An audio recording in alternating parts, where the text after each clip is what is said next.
Ya Allah. Terus bagaimana hubungan dengan anak saya yang sekolah di pesantren, Pak? Ini mau nanya menyebarkan dakwah kepada Terima Allah kasih, Bapak. seluas-luasnya Assalamualaikum warahmatullahi demi wabarakatuh. Bismillah. Assalamualaikum warahmatullahi wabarakatuh. Alhamdulillah hamdan katsiran thayyiban mubarakan fi kama yuhibbu rabbuna wa yarda. Pemirsa Fatwa TV, juga pendengar radio yang tergabung dalam Art Visi, jumpa lagi kita di program Live Interaktif Ekonomi Islam. Live Interaktif Ekonomi Islam ini alhamdulillah sudah masuk ke episode 35 atau 36. Alhamdulillah cukup banyak ya. Nah, pemirsa, dan tentunya saja ekonomi Islam atau Live Interaktif Ekonomi Islam ini dipandu atau diasuh oleh Al Ustadz Dr. Erwandi Tarmizi Hafizahullah Ta'ala. Dan alhamdulillah kita sudah cukup banyak ya mendengarkan nasihat dan paparan beliau mengenai ekonomi, dan tidak puas-puasnya dan ternyata pertanyaan begitu deras masuknya ke Fatwa TV, baik melalui website dan sosmed dari Fatwa TV. Banyak sekali pertanyaan untuk khusus, ini benar terkumpul, kami kumpulkan khusus untuk Ustadz Erwandi. Bukan Ustadz yang lain. Ini aja udah hampir 2 halaman. Satu halaman sampai hampir 20-30 pertanyaan. Masya Allah. Tapi Masya Allah. Alhamdulillah juga Ustadznya sudah bersama kita. Bagaimana kalau kita sapa? Assalamualaikum warahmatullahi wabarakatuh, Ustaz Zuna. Assalamualaikum warahmatullahi wabarakatuh. Gimana kabarnya, Ustaz? Alhamdulillah. Alhamdulillah ya. Tetap sibuk ya Ustaz ya, tetap sibuk ya saya di masa-masa seperti ini ya Ustaz ya. Alhamdulillah. Iya, Ustaz begini Ustaz. Alhamdulillah dari sekian episode yang antum asuh di program Live Interaktif Ekonomi Islam di Fatwa TV, alhamdulillah tidak menyurutkan peminat yang pemirsa dan pendengar radio yang ingin bertanya kepada antum dan ingin mendapatkan ilmunya dan petunjuknya agar bisa menjalankan bisnis sesuai dengan syariat yang sudah Allah tentukan. Alhamdulillah Ustaz. Dan mungkin untuk yang kali pertama ini mungkin kita sudah lama tidak bertemu dengan suara ibu ini, tapi pertanyaan masuk Ustaz. Ini ya. Boleh saya bacakan Ustaz? Silahkan. Nah, pertanyaan dari Fitriani Nurmalasari, Saudi Arabia. Ya, dulu kan kita sering ketemu ya, kalau via waktu zaman-zaman masih syuting di Cibubur. Begini Ustadz, Ibu Fitri ini bertanya ini, begini, Assalamualaikum warahmatullahi wabarakatuh Ustadz Erwandi, semoga Ustadz dirahmati Allah dan dijaganya juga ilmunya agar bermanfaat dan barokah, katanya gitu. Kemudian izin bertanya Ustadz Erwandi, Ana bekerja di rumah sakit, tinggal di asrama khusus staf perempuan yang kamarnya dipisah-pisah seperti hotel. Ana mempunyai router wifi. Terus tetangga Ana connect wifi. Mereka membayar 40 real per bulan. Dan ada 3 area, lantai 1, 2, dan 3. Nah, boleh tidak Ana berbisnis seperti ini? Karena wallahu alam, apa yang mereka tonton setiap harinya Ana tidak tahu. Ana berdosa ya atau tidak ya Ustadz? Ini mohon ya, ini Ana terinspirasi bisnis ini karena ingin membantu tetangga supaya tidak terlalu mahal per bulan bayar wifi. Jasa kalau khairan atas nasihatnya. Begitu. Allah barik fiik. Pertama, lihat aturan yang ada di negeri tempat Anda tinggal. Setahu saya di negeri Saudi Arabia untuk berbisnis itu semuanya mesti legal, mesti tercatat. Kalau Anda ingin menyewakan wifi Anda untuk banyak orang, kecuali Anda buka gratis, itu lain halnya. Kalau Anda untuk menyewakan, tanya, coba cari tahu apakah ada aturan dari pihak pemerintahan atau tidak. Kalau ada tentu Anda ikutin, ya. Tetapi setahu saya juga kalau berbisnis di sana itu juga harus memiliki izin tersendiri. Iya. Tidak bisa setiap orang, ya. Iya. Walhasil, wallahu alam. Kalau Anda ingin membantu, sampaikan saja. Saya gratiskan, ya. Kalau umpamanya Anda tidak terlalu diberatkan, saya gratiskan dengan syarat saya tidak mau bila ada yang menggunakannya untuk maksiat. Kalau mereka menanyakan apa itu maksiat, Anda jelaskanlah secara garis besar. Untuk umpamanya chat dengan yang bukan mahram, ya, untuk melihat musik, ya. Kalau untuk sekedar info berita atau menghubungi saudara atau kerabat atau orang tua di Indonesia, silahkan, ya. Kalau mereka kurang nyaman, kami nggak enak kalau nggak berbayar. Ya udah, kalian bayar berapa ikhlasnya aja. Saya nggak tentukan. Ya, karena niat saya adalah membantu, menggratiskan. Mungkin lebih baik. Oh, Masya Allah. Tapi kalau Anda buat untuk di bisnis kelas seperti tadi, walaupun kecil, setahu saya negeri tersebut mereka agak rapi untuk melakukan suatu perbuatan bisnis. Iya. Begitu ya, Masya Allah. Barakallahu fikum Ustaz atas nasihatnya. Ibu Fitria, semoga bisa paham ya atas saran dari Ustaz. Digratiskan gitu kata Ustaz. Masya Allah, barakallahu fikum Ustaz. Masya Allah, baiklah. Jadi dengan gratis itu kita, Ibu Fitria bisa kontrol ya, punya pakemnya Ustaz ya. Ada aturan yang bisa dibakukan gitu ya, ada ya gitu ya. Dan Masya Allah Ustaz, iya benar juga antum Ustaz, Masya Allah. Baiklah Ustaz, ini sudah ada penelpon, coba kita angkat. Ini tertulis di sini hamba Allah di Bogor nih, coba. Assalamualaikum warahmatullahi wabarakatuh, Fatwa TV. Waalaikumsalam warahmatullahi wabarakatuh, Pak Ustaz. Kepalu, Pak Ustaz. Allah Bapak, barik. ya Alhamdulillah, Waalaikumsalam. Bapak hamba Allah di Bogor ingin bertanya tentang apa? Semoga pertanyaan yang baru ya, yang bukan yang sudah ditanyakan oleh Ustaz yang kemarin.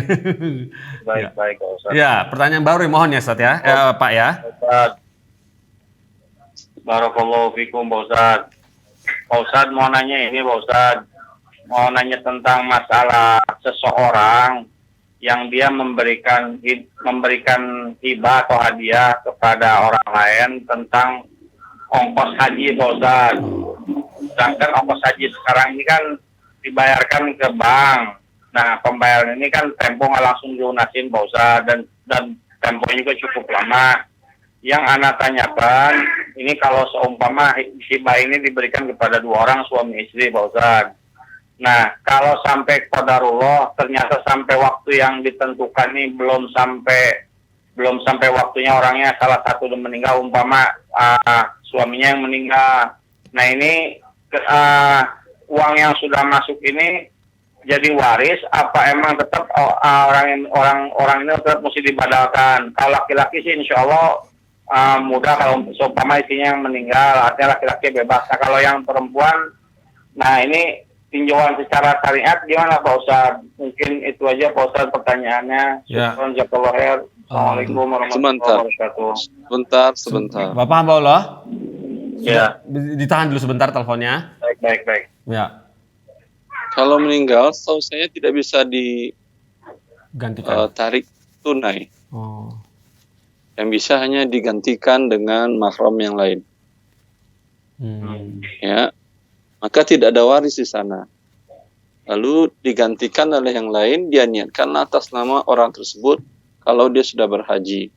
Kalau dia belum berhaji, sebagian para ulama, saya fatwa Syekhna Syekh Hamad bin Abdullah Al-Hamad, beliau juga membolehkan dia membadalkan orang tersebut, umpamanya yang meninggal adalah laki-lakinya, yang suaminya. Lalu anaknya ada yang sudah balik, berakal. Biasanya pemerintah bisa digantikan oleh anaknya, ahli warisnya. Ya, digantikan oleh anaknya, tapi dia haji atas nama orang tuanya. Dalam hal ini memang khilaf para ulama, sebagian membolehkan, sebagian tidak. Tapi pendapat yang dipilih oleh Syekhana, dia membolehkan dalam kondisi seperti ini, dan semoga pahalanya dapat untuk keduanya. Bagi Allah tidak ada yang susah, dan tidak Allah Maha Pengasih Penyayang.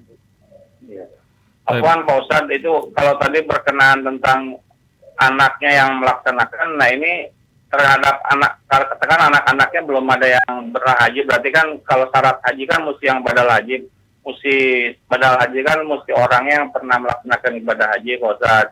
Nah, yang anak tanyakan, kalau seumpama anak-anaknya belum pernah ada yang badal haji, berarti boleh sama orang lain, Pak Ustaz ya? Saya kan sudah jelaskan.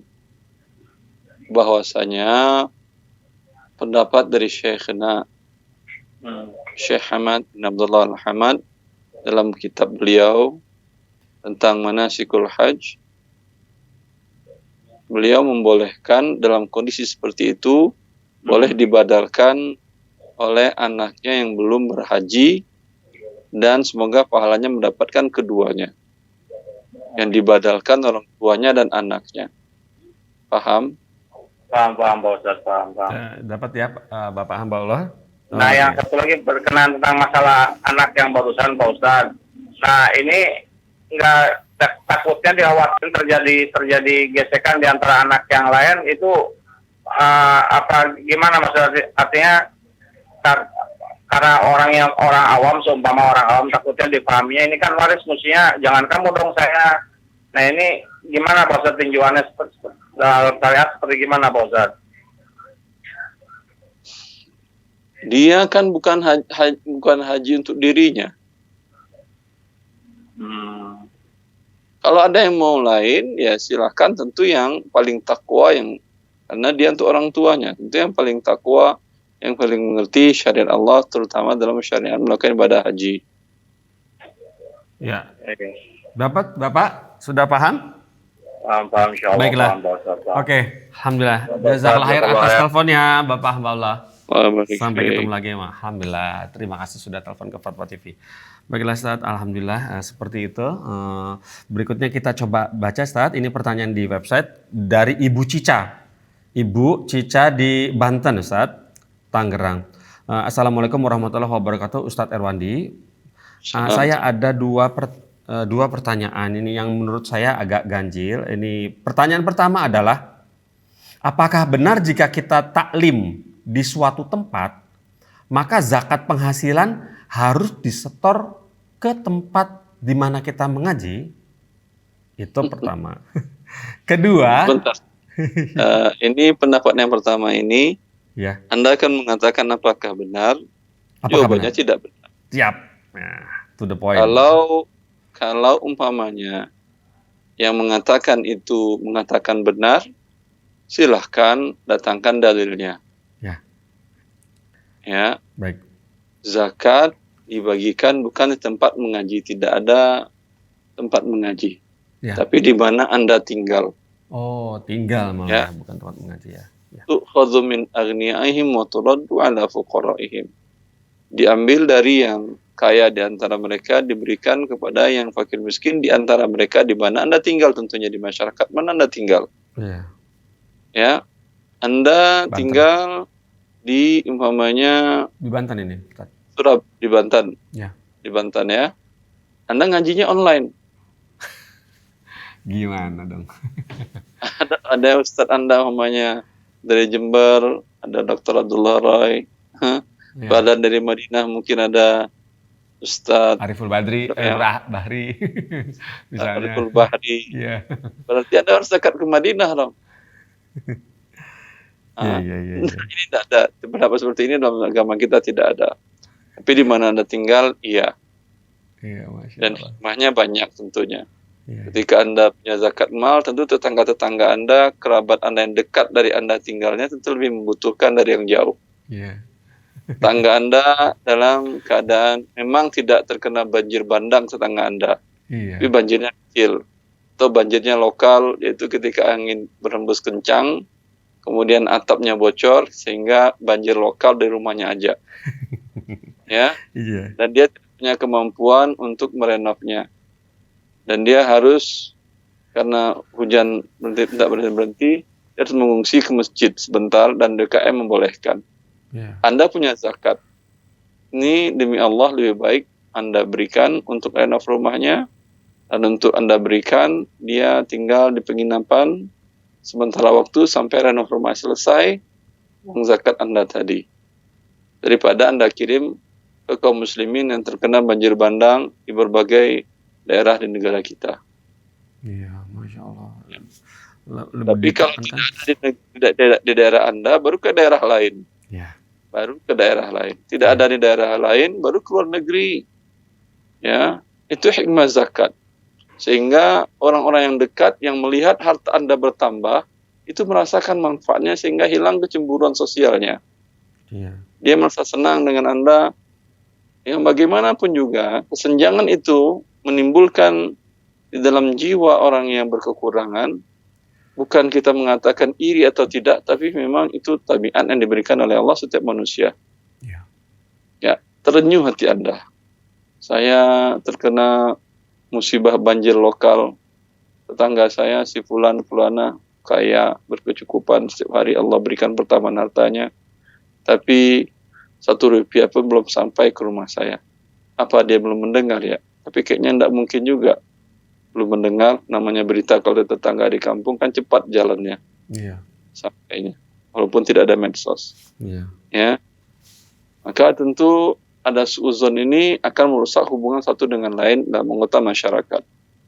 Bila dia tahu dan dia turun langsung, dia katakan, Masya Allah, saya baru tahu pagi ini.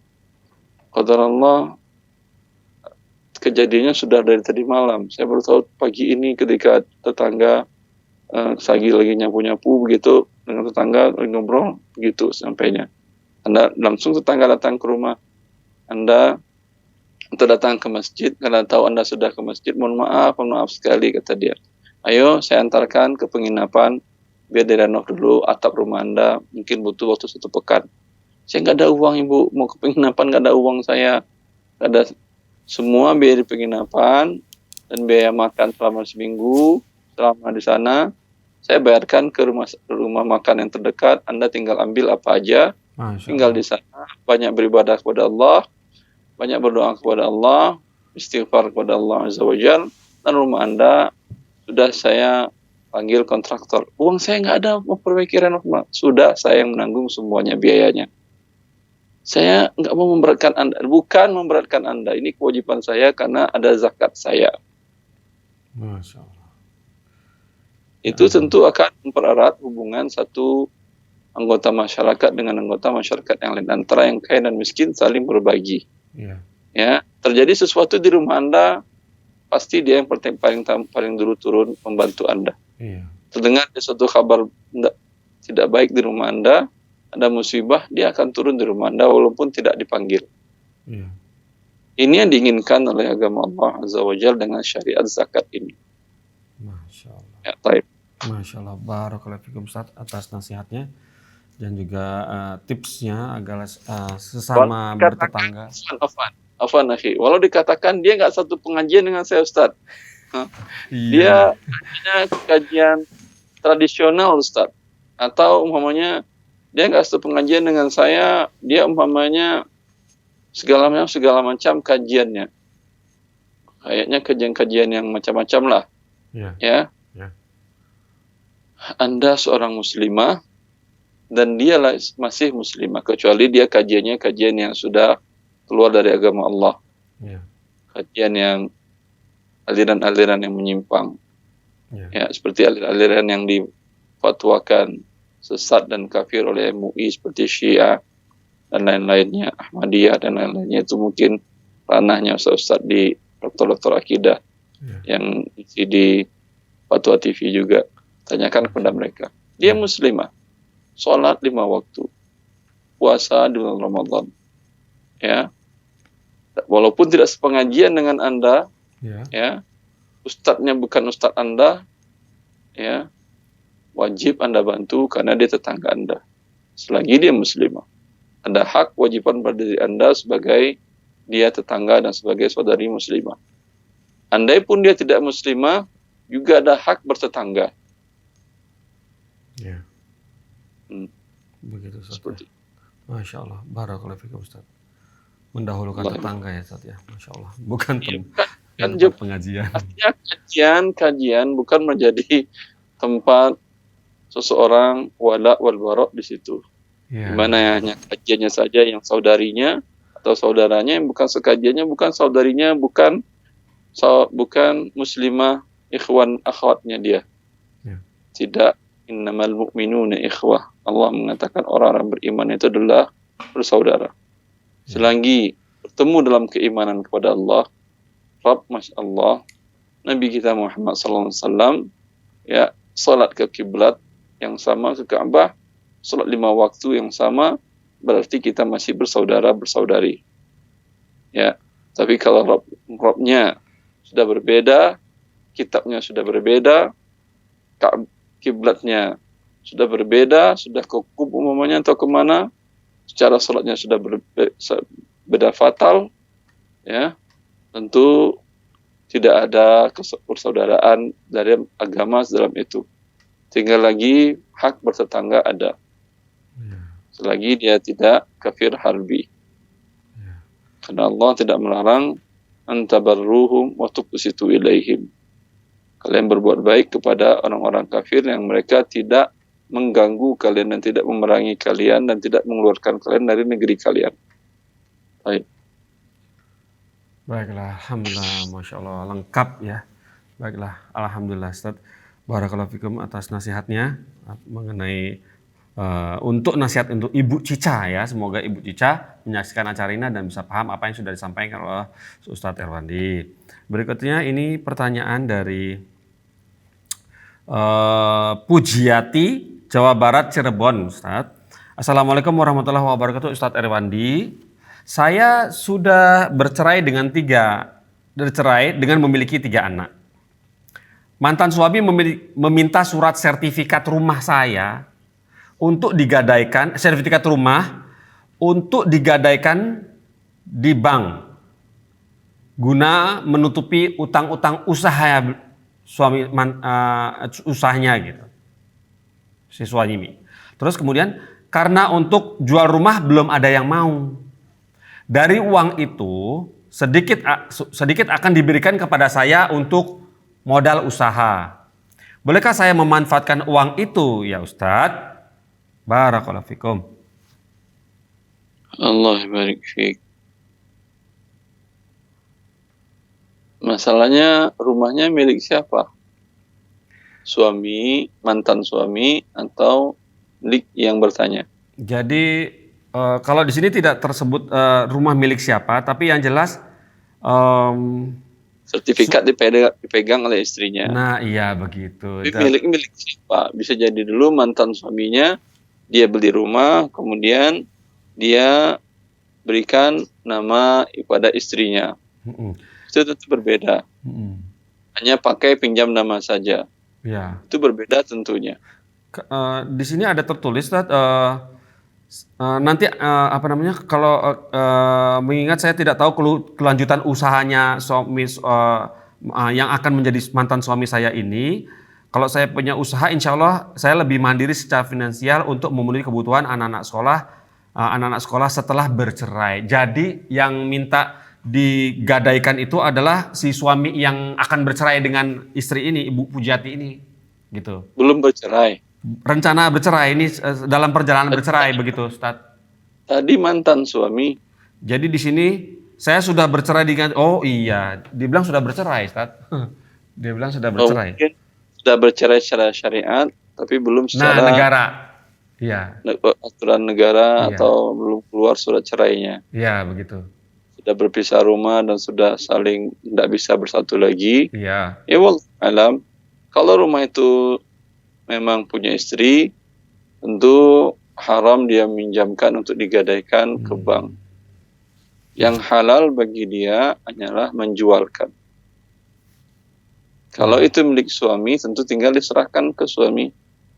Ya. Iya. Begitu. Serahkan dan dijual.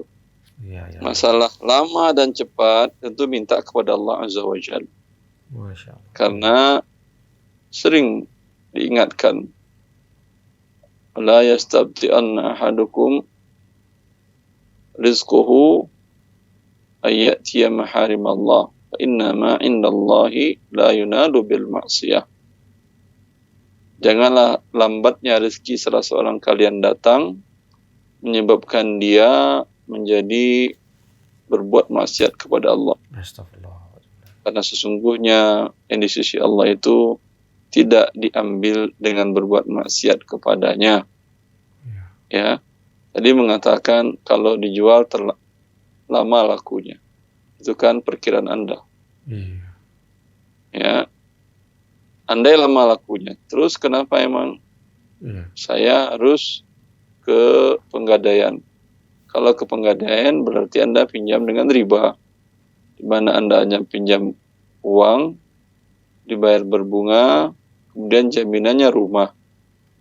Ya. Anda dapat uang, Anda rugi dua kali. Rugi secara duniawi, karena penggadaian, baik atau penggadaian atau banknya memberikan 80% dari harga rumah. Ya. Mereka taksir rumah Anda umpamanya dengan nilai 500 juta. Yang mereka berikan bukan 500. Mereka hanya berikan 400 juta. Dengan bunga sekian. Bila tidak mampu dibayar, qadarullah usaha Anda dan suami Anda umpamanya bermasalah. Ya. Sehingga tidak mampu dibayar, dan dengan hitungan bunga dan pokoknya tadi, ya, dalam waktu yang sampai tidak mampu dibayar dan bunganya terus membesar, ya, rumah akan disita. Walhasil Anda tidak dapatkan rumah Anda dengan harga 500 juta, cuma dengan harga 400 juta, rugi secara duniawi, secara akhirat Anda melakukan akad riba. Tentu ini perang melawan Allah. Ini dosa besar.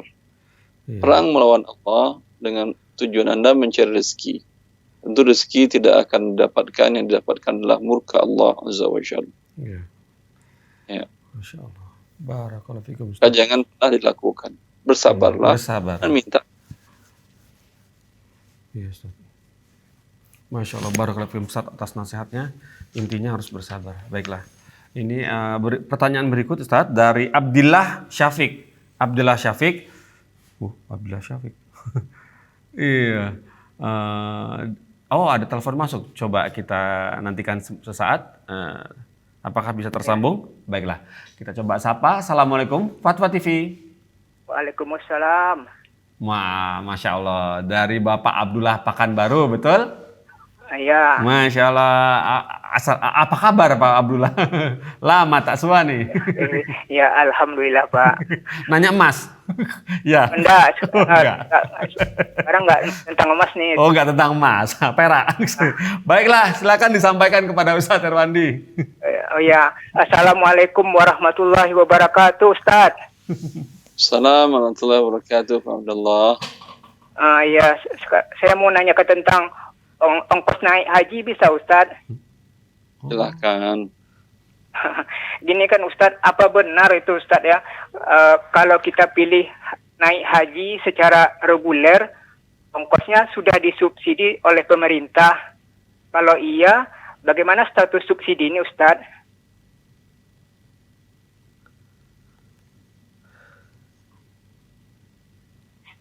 Dan Subsidi oleh pemerintah dan bagaimana status subsidinya. iya, Begitu. gitu, Ustadz. Begitu Pak Abdullah? Iya, jadi kalau memang seperti itu, apa lebih bagus kita kalau punya dana, kita pilih haji khusus yang mungkin tak ada subsidinya gitu Ustadz? Kalau Anda punya dana yang besar, kalau yang bersubsidi ini yang reguler itu nunggunya berapa tahun di Pekanbaru? Ya. Nunggunya berapa lama Pak Abdullah di Pekanbaru? Di Reguler? Pekanbaru ada 20 tahun Ustadz. Waduh. Iya. 20 tahun. Anda umur sekarang sudah berapa? 50. Masya Allah. Ini saya kira masih 24 Pak Abdullah. 50 nih Ustadz. Masya Allah. Suaranya kayak ABG. Sebaiknya jangan Anda mendaftar yang reguler. Iya. Ya. Karena di umur 70 itu kondisi sudah berat, ya, dan kemungkinan sudah tidak kuat lagi untuk melakukan semua ritual haji yang membutuhkan fisik yang lumayan kuat. Ya. Maka bersabar sampai Allah memberikan rezeki yang cukup tadi untuk berangkat yang mungkin plus, berangkat mungkin cuma nunggu 2 atau 3 tahun. Iya. Ya. Masalah subsidi tadi, wallahu a'lam, karena setahu saya dana haji kaum muslimin dikelola oleh badan BPKH kalau tidak salah, dan di mana mereka pengelolaannya tentu tidak dengan riba. Wallahu a'lam. Kalau dikelola dengan syar'i, dengan umpamanya dilakukan dengan akad mudharabah, dengan lembaga keuangan syariah mudharabah yang benar sesuai syariat, ada pertambahan, tentu tidak mengapa. Oh iya. Ya, Oh iya.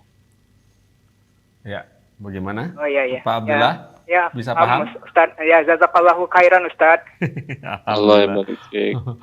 Wah, jazakumullah khairan Pak Abdullah. Terima kasih atas teleponnya. Sudah lama tak bertelepon, dengar suaranya kangen juga. Alhamdulillah. Baiklah Ustaz, kita sambung ke pertanyaan Abdillah Syafiq tadi. Sumatera Barat, Kota Padang, Indonesia. Assalamualaikum warahmatullahi wabarakatuh, Ustaz Erwandi. Ini ada sebuah situasi. Misalnya anak ikut perlombaan MTQ, Musabaqah Tilawatil Quran. Namun umur anak sudah kelewat untuk mendaftar. Akhirnya pihak daerah membuat akte baru dengan usia yang lebih muda agar bisa ikuti lomba itu. Yang anak tanyakan, apa hukumnya anak mendapatkan hadiah juara lomba dan bonus dari pihak daerah tersebut ya Ustadz? Dan anak dapati ustadz-ustadz yang berkecimpung di dalam perlombaan itu, mereka membolehkan. Bahkan inilah yang sudah biasa terjadi di dunia perlombaan. Mohon nasihatnya ini bagaimana hukumnya ya Ustadz? Barakallahu fikum. Berarti ini perbarui sertifikat akta kelahirannya. Ya, pokoknya KTP atau akta kelahiran seperti itu. Dibohongin usia. Kalau akta kelahiran dirubah, berarti ini syahadatuz zur. Apa itu? Syahadatuz zur, persaksian palsu. Kan bunyi dari akta fulan sebagai dokter menjadi saksi bahwa si fulan lahir pada bulan sekian. Sekarang yang bersaksi berbohong. Ya, dan dia tanda-tangani. Dan saksi palsu ini ya dengan tujuan untuk mengambil, apalagi untuk mendapatkan hadiah. Ini tentu bersaksi palsu untuk mendapatkan harta. Ini bagian dari dosa besar.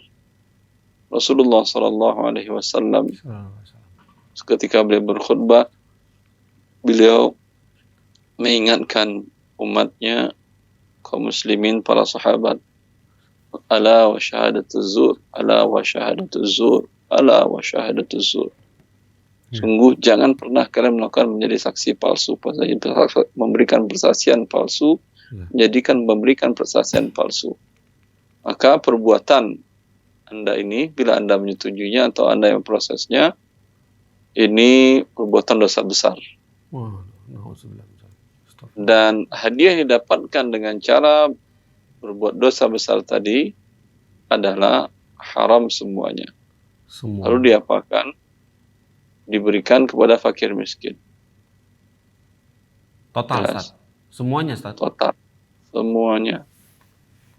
Ya. Masalah ada ustadz-ustadz itu adalah atas saran dan semua ustadz-ustadz yang ikut itu umumnya dengan demikian. Ya. Ustadz itu bukan nabi, sehingga perbuatannya menjadi rujukan atau dasar hukum dalam Islam.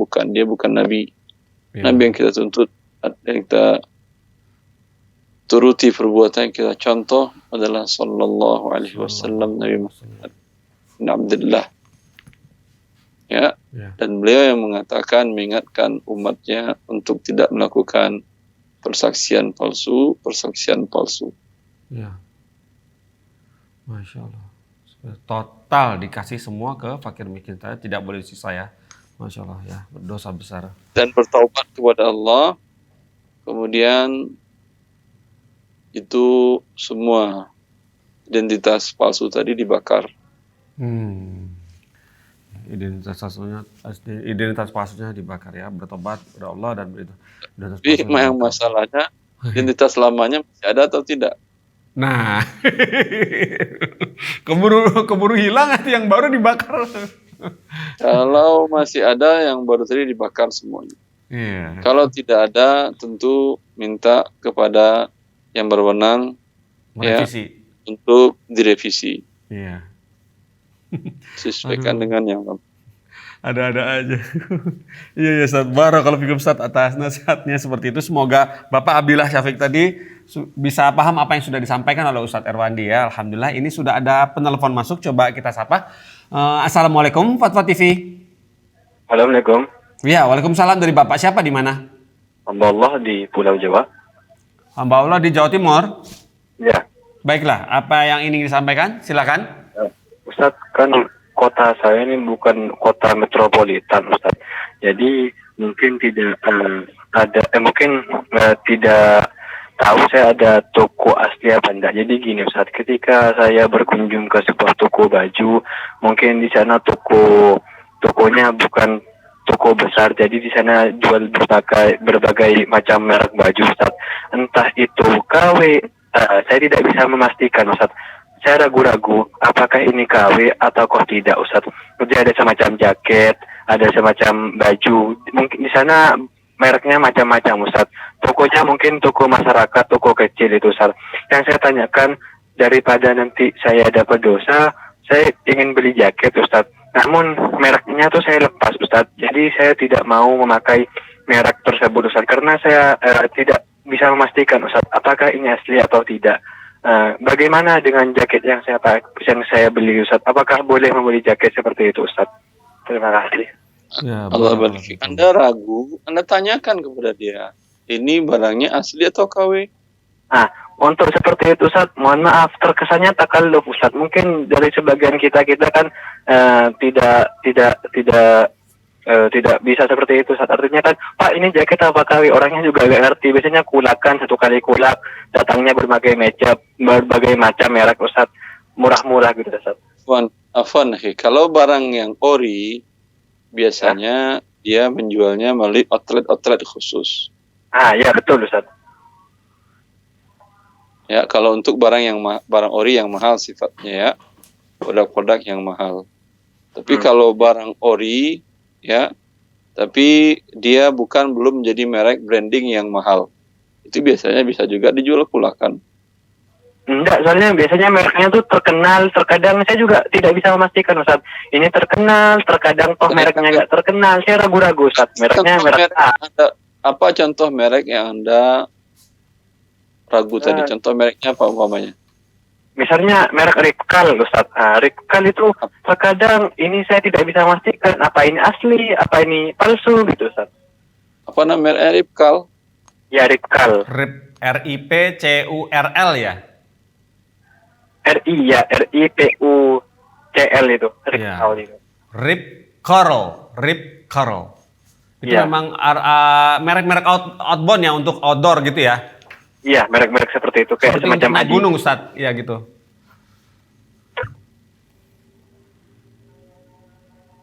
Ya wallahu alam, tinggal Anda tanyakan saja, Anda kan ingin yang halal atau tidak. Kalau Anda ragu, jangan beli yang bermerek, carilah yang nggak pakai merek. Kalau misalnya saya dedel Ustadz mereknya, saya buang mereknya Ustadz. Kalau Anda buang mereknya, tetap Anda zalimi pemilik aslinya, pemilik brandnya. Jadi, sebentar. Dari mana Anda menzaliminya? Dari mana Anda menzalimi? Si pembeli dari mana dia menzalimi? Ya, kalau merek asli itu umpamanya walaupun diproduksi di Indonesia, ya, itu mereka produsen Indonesia membayar royalti ke pemegang brand internasional. Jelas? Jelas Ustaz. Itu kadang nilainya bisa sampai 10%, 20% tergantung brandingnya. Dari harga jual. Dijual umpamanya 1 juta, itu untuk pemegang brand dapat 100.000 atau 200.000. Ya, jelas. Sekarang dijualnya dengan harga 500.000 dengan merek yang sama, bentuk yang mirip, ya. Berarti si pemilik hak cipta yang asli tidak dapat 100.000 atau 200.000 tadi. Iya, Ustaz. Jelas? Ini hak dari orang itu yang tidak dibayarkan oleh si penjual dan pembeli. Ya, Ustaz. Walaupun mereka orang kafir, tetap tidak boleh menzalimi hak mereka kecuali dalam keadaan perang. Maka nanti di akhirat Anda akan membayar kepada mereka. Kalau Anda sungkan bertanya, ya Anda di akhirat aja ditanyakan. Jadi ini kalau saya ingin beli jaket yang murah-murah, alternatifnya bagaimana, Ustaz? Jangan beli branding. Beli yang beli beda jaket. mereknya nggak ada, Ustaz. Kalau orang mau jual, Ustaz. Carilah yang tidak ada merek. Bilang pada dia mana merek lokal gitu. Oh gitu. Mas ini asli mana jaketnya gitu, Ustaz? Malu juga Anda tanya mana merek lokal. Tengkar, Ustaz, bisa tengkar, Ustaz, sama yang jual, Ustaz. Kenapa? Bagaimana Pak? Bisa ribut nanti sama yang jual. Iya. Ya udah, apakah wajib Anda pakai jaket? Ya tidak, Ustaz. Ya udah, jangan beli kalau wajib pada ribut. Ya. Tunggu aja ke kota besar. Ya. Kalau ingin yang ori, yang original, pergi ke outletnya beli langsung. Oh iya. Ya. Sudah, Ustaz, terima kasih. Ya, Allah barakallahu fikum. Terima kasih Bapak hamba Allah di Jawa Timur, Masya Allah. Ya, bersabar. Semoga Bapak tadi bisa dapat barang-barang yang ori ya Pak ya. Sekarang banyak belanja melalui di website atau marketplace yang banyak jual-jual barang-barang ori insya Di Allah. online juga banyak jual Iya. barang ori. Ya, sebetulnya juga tidak terlalu memberatkan. Iya, Ustaz. Jadi memang zaman sekarang ya Pak Ustadz ya, tanpa ada batas waktu dan jarak ya Ustadz ya, berbisnis seperti itu ya Ustadz ya. Masya Allah ya. Dan pasti mereka juga nggak marah ketika Anda menanyakan, nggak akan ribut. Iya. Tinggal ini ori atau tidak, mereka akan jawab. Iya, jawab. Iya, dan mereka persaingannya ketat soalnya Ustadz ya. Kalau mereka nggak jujur nanti repot juga, nggak dapat pembeli lagi. Masya Allah. Barakallahu fikum Ustadz. Ini sudah masuk lagi penelpon baru, coba kita sapa. Assalamualaikum, Fatwa TV. Waalaikumsalam. Iya, dari Ibu siapa di mana? Dari Ibu Tina di Sukabumi. Ibu Tina di Sukabumi. Silakan Ibu Tina. Assalamualaikum warahmatullahi wabarakatuh, Pak Ustadz. Assalamualaikum warahmatullahi wabarakatuh. Begini Pak Ustadz, saya mau nanya tentang koperasi. Bagaimana hukumnya kalau kita menjadi anggota koperasi dan apakah SHU yang kita terima setiap tahun itu sama dengan riba? Terima kasih, itu aja yang saya tanyakan. Sebentar Ibu Tina. Sebentar Ibu. Ya, Koperasinya koperasi usaha atau koperasi simpan pinjam? koperasi simpan pinjam di kantor berbadan Kantor. usaha gitu. Ya, Berarti kalau dia meminjam, bayar pasti harus berlebih. ya. Yaitu murni riba. Oh iya. Begitupun SHU-nya ya, Pak Ustadz ya. Anda ikut aja ini sudah berdosa. Oh iya. Daftar menjadi anggota berarti Anda sudah berdosa. Iya. Karena uang Anda, walaupun saya nggak pernah pinjam karena ini jadi aturan Ya. dari perusahaan umpamanya, walaupun saya tidak pernah pinjam, tapi karena aturan perusahaan saya harus mendaftar. Iya. Ya, berarti uang Anda akan dipinjamkan dengan cara riba. Iya. Saya kan PNS gitu. Jadi Misalnya. ya ikut gitu, harus ikut. Mungkin kalau harus sih nggak tahu, enggak ya. Tapi udah semuanya gitu ikut, jadi ikut gitu. Tinggal diajak kepada pengelola koperasi agar dirubah koperasinya menjadi koperasi usaha, kebutuhan Oh pegawai gitu di kantor, ya. kebutuhan Ya, rumah ya. tangga Saya paham. dijual belikan, ya. Ya. Kemudian disisihkan sebagian dari dana keuntungan bisnis usaha koperasi tadi, disisihkan dalam bentuk simpan pinjam yang tidak ada pertambahan. Tentu dengan syarat ketentuan yang boleh meminjam hanya kondisi emergensi darurat. Seperti umpamanya anak masuk kuliah di Jakarta, kuliah kedokteran di UI umpamanya, butuh biaya segala macam dengan angka yang besar. Iya. Ya, dan gaji tentu nggak cukup untuk dikumpulkan, membayar itu dalam waktu itu tidak ada dana yang tersedia. Ya, ini bisa dengan syarat tanpa ada pertambahan, dan koperasi tidak akan rugi. Kenapa tidak akan rugi? Karena ini adalah laba dari usaha yang dialokasikan untuk simpan pinjam. Yang minjam, yang anggota malah mendapatkan kebahagiaan di mana dia tidak diwajibkan ada pertambahan untuk memenuhi kebutuhan yang sifatnya urgent tadi.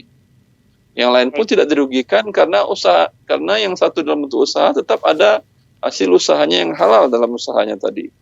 Iya. Sehingga Ya, menguntungkan semua pihak. Iya. Ibu. Saya paham Pak Ustadz. Terima kasih ya Pak Ustadz. Ya, sama-sama Ya. Ibu. Iya, Ya. Barakallahu fikum. Terima kasih sudah telepon ke Fatwa TV. Alhamdulillah. Berikutnya kita alhamdulillah masih memiliki waktu sekitar 10 menit. Coba kita lanjut ke pertanyaan dari website. Oh, ternyata ada telepon masuk. Coba kita nantikan sesaat. Apakah bisa disambungkan? Baik, disambungkan? Baik. Assalamualaikum Fatwa TV. Waalaikumsalam. Ya, dari Ibu siapa di mana?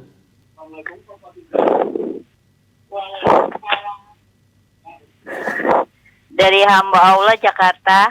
Ibu, suara televisinya atau volumenya dikecilkan, Bu? Iya. Ya, dikecilkan. Jadi berbicara dengan Ustadz Rewandi melalui telepon saja ya? Iya. Ya. Sudah dikecilkan suaranya, televisinya? Sudah. Ya, baik. Silakan bertanya kepada Ustadz Rewandi. Assalamualaikum warahmatullahi wabarakatuh, Ustadz. Warahmatullahi wabarakatuh. Afwan Ustadz, saya mau tanya. Jadi ada orang tua saya pernah berwasiat kalau bapak memang udah meninggal, tapi kalau ibu saya masih ada. Tapi dia berwasiat rumah keluarga ini nggak boleh dijual gitu. Jadi buat anak-anaknya ngumpul gitu. Itu gimana ya Ustadz? Apa diperbolehkan dalam hukum Islam gitu? Ini wasiatnya tidak berarti, tidak ada konsekuensinya. Omongannya itu tidak ada konsekuensinya di dunia dan di akhirat. Karena wasiat bukan untuk ahli waris. Dan wasiat itu bukan menghalangi orang untuk memiliki harta, tapi memberikan kepemilikan harta kepada pihak yang lain. Kalau melarang orang untuk memiliki harta, seperti rumah tadi, ya, Iya. maka ini dibolehkan dalam syariat, menentang ketentuan Allah. Di mana Allah mengatakan, yusikumullah fi auladikum lidzakari mithlu hadzal unthayain. Kata Allah Azza wa Jalla, Allah telah wasiatkan bila seseorang wafat. Wasiat Allah lebih penting daripada wasiat manusia.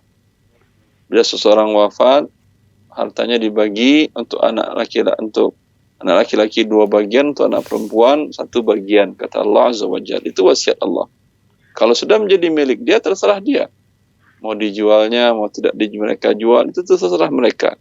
Tidak ada lagi fungsi guna daripada ucapan yang pemilik rumah sebelumnya ketika dia masih hidup. Oh gitu. Gitu. Jadi tetap harus dibagikan ke anak-anak gitu Ustaz. Ya, Bisa ajarkanlah mumpung orang ibu Anda masih hidup, ajarkanlah syariat Allah kepadanya. Ya, Iya. bacakan ya dari firman Allah surat An-Nisa ayat 11, 12, 13, 14 dan 176 tentang pembagian harta pusaka waris. Di mana bila seseorang wafat seperti itu hartanya akan dibagi. Oh gitu. Ya. paham? Bisa paham, Ibu? Oh iya Ustaz. Jazakallahu khairan Ustaz. Iya. Ikut. Alhamdulillah. Allah barik. Terima kasih Ibu atas teleponnya ke Fatwa TV. Alhamdulillah. Kita masih memiliki waktu. Alhamdulillah. Ini pertanyaan berikut Ustaz dari Ahmad, Bapak Ahmad di Jambi, Kabupaten Bungo. Assalamualaikum warahmatullahi wabarakatuh Ustaz Erwandi. Mau bertanya, apa hukumnya menggunakan aplikasi PayPal? PayPal yang biasa digunakan oleh pebisnis online untuk melakukan transaksi pembayaran online antar negara. Karena yang saya baca, ketika kita mentransfer uang dari uang dolar yang ada di PayPal, ke rekening lokal menjadi rupiah. Itu membutuhkan waktu paling cepat 1 hari. Lantas yang saya mau tanyakan, bagaimana ini hukumnya dengan transfer uang yang kondisi seperti ini? Ya Ustadz, jazakallah khairan. Kalau transfer uang, berbeda mata uang. Kalau melalui pihak bank yang resmi, tidak ada masalah. Anda umpamanya datang ke salah satu bank di kota Anda ingin kirim uang ke anak Anda yang sedang kuliah, umpamanya menuntut ilmu, umpamanya di Mesir. Ya, mata uang mereka adalah Junaih Mesri. Apa mata uang Mesir? Mata uang Mesir. Belum keluar di Mesir. Mata uang Mesir. Kalau bahasa Arabnya Junaih Mesri. Junaih. Ya. Iya. Mata uang Mesir. Pound Mesir ya. Pound EGP ya. Pound Mesir. Junaih pound. EGP Ya, terus singkatannya ya. Pound Mesir. Anda ingin mengirim pound ke sana. Iya. Apakah yang Anda kirim dari tempat Anda di bank Anda itu pound Mesir? Jawabannya tentu tidak. Iya. Yang Anda serahkan adalah rupiah. Rupiah. Apakah ketika Anda menyerahkan rupiah, Anda terima pound Mesir? Juga tidak. Hanya tercatat, umpamanya Anda menyerahkan 10 juta rupiah. Iya. Ya, dicatatkan sekian pound Mesir. Iya. Umpamanya 861 pound Mesir itu rupiah. 861 rupiah. kalau 10 juta 8.000. Iya, begitu. Ya, anggap 8.000 Iya. umpamanya. 8.000 umpamanya, wallahu a'lam. 8.000 pound Mesir dicatatkan. Iya. Diterima oleh anak Anda umpamanya di Mesir setelah 3 hari kerja. Iya. Kalau Anda kirim ke Senin, Selasa, Rabu, Kamis bisa dia cairkan di sana. Kan tidak tunai. Iya. Ya. Apakah ini boleh? Ini dibolehkan oleh para ulama dunia, Majma' al-Fiqh al-Islami, Lembaga Fikih Nasional di bawah OKI. Ini termasuk tukar menukar uang dengan cara yang tunai, tetapi serah terimanya dengan hukmi, tidak fisik hukumnya. Anda serahkan rupiah, yang diterima oleh anak Anda adalah pound Mesir dalam jeda waktu 3 hari, tidak tunai. Ya, tapi ini dibolehkan karena pembukuan dari pihak bank itu sama dengan uang. Kan dicatatkannya 8.000 pound Mesir yang Anda serahkan 10 juta rupiah. Iya. Pencatatan di bank ini, pembukuan atas nama termaslahat untuk anak Anda di sana, sama itu berarti sudah telah terima dengan tunai. Maka hukum asalnya di sini adalah dibolehkan bila terjadi tunai. Ya. Masya Allah. Boleh ya, dibolehkan ya. Alhamdulillah, barakallahu fikum Ustaz atas nasihatnya dan tipsnya kepada kita semua di sini. Berikutnya pertanyaan dari Rahmat Saum Siregar. Rahmat Saum Siregar di Sumatera Utara, Padang Sidempuan. Pertanyaannya singkat sekali Ustaz. Assalamualaikum warahmatullahi wabarakatuh. Ustaz Dewandi mau bertanya ini, apakah boleh menggadaikan emas? Barakallahu fikum. Menggadaikan emas kalau tidak ada bunga atas keterlambatan dan bunga di awal, tidak ada masalah. Anda pinjam uang ke adik 10 juta. Lalu kata adik, nanti kalau abang terlambat bayarnya gimana? Kalau kamu nggak percaya, bukan saya nggak percaya, tapi juga saya butuh nanti uang gimana? Ya udah, ini pegang emasnya. Kalau nanti setelah 1 bulan abang terlambat bayar 10 jutanya, ini emas ada 11 atau 12 gram. Yang pecahan 3 gram ada 4 keping umpamanya. Ya, ini pegang oleh kamu, atau yang 5 gram 2, yang 1 gram 1 gram 2. Ini pegang oleh kamu. Kalau ternyata nanti setelah 1 bulan abang belum bisa bayar, itu silahkan dijual, ya, ambil 10 juta, bila ada kelebihan kasih ke abang. Ya. Tidak ada pertambahan, ya tidak boleh. Itu riba. Adiknya tentu tidak mau riba juga. Iya. 10 juta kembali juga 10 juta. Kalau seperti itu boleh.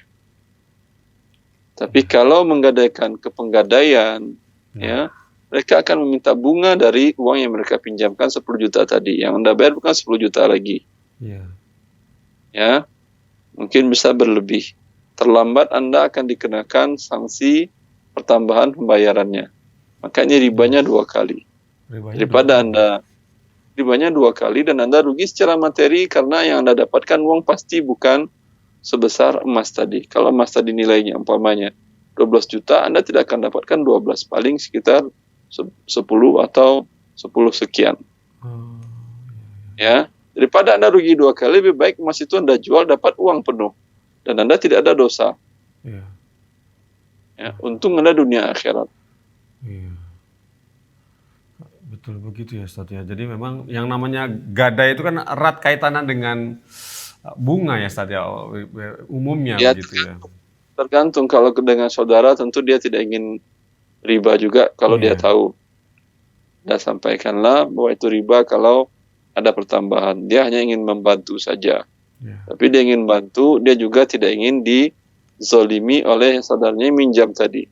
Karena banyak orang ingin bantu, tapi ketika dia butuh uangnya, dia minjam molor-molor sehingga yang meminjamkan mendapat mudarat dari itu. Iya. Ya, Masya Allah. sehingga niat baiknya menjadi dia yang terkena mudarat. Iya, betul. Tapi kalau ada jaminan, tentu mudarat bisa diangkatkan dengan dia jual barang jaminan untuk mendapatkan haknya dia. Taib. Barakallahu Cukup. fiik. Masya Allah, barakallahu fiik Ustaz atas nasihatnya. Itu loh, alhamdulillah. Dengan jawaban antum tadi kepada Rahmat Saum Siregar, mentuntaskan acara kita sore hari ini, Ustaz. Alhamdulillah. Masya Allah. Ada kali itu hari ini ada 10 pertanyaan. Alhamdulillah antum jawab, Masya Allah. Semoga pekan depan antum masih berkenan ya, kita ganggu lagi untuk menjawab pertanyaan Ustaz ya. Semoga dimudahkan Allah. Amin. Alhamdulillah. Boleh saya tutup acaranya Ustaz? Adal, silakan. Alhamdulillah. Pemirsa Fatwa TV, alhamdulillah. Tuntas sudah acara hari ini. Semoga kita Allah pertemukan di pekan depan. Kita tutup acara dengan karatul majlis. Subhanallah wa bihamdika. Asyhadu an la ilaha illa anta astaghfiruka wa atubu ilaik. Wassalamualaikum warahmatullahi wabarakatuh. Ya Allah. Terus bagaimana hubungan dengan anak saya yang sekolah di pesantren? Ini mau nanya Menyebarkan dakwah kepada Allah Terima kasih Bapak. seluas-luasnya Assalamualaikum warahmatullahi demi wabarakatuh.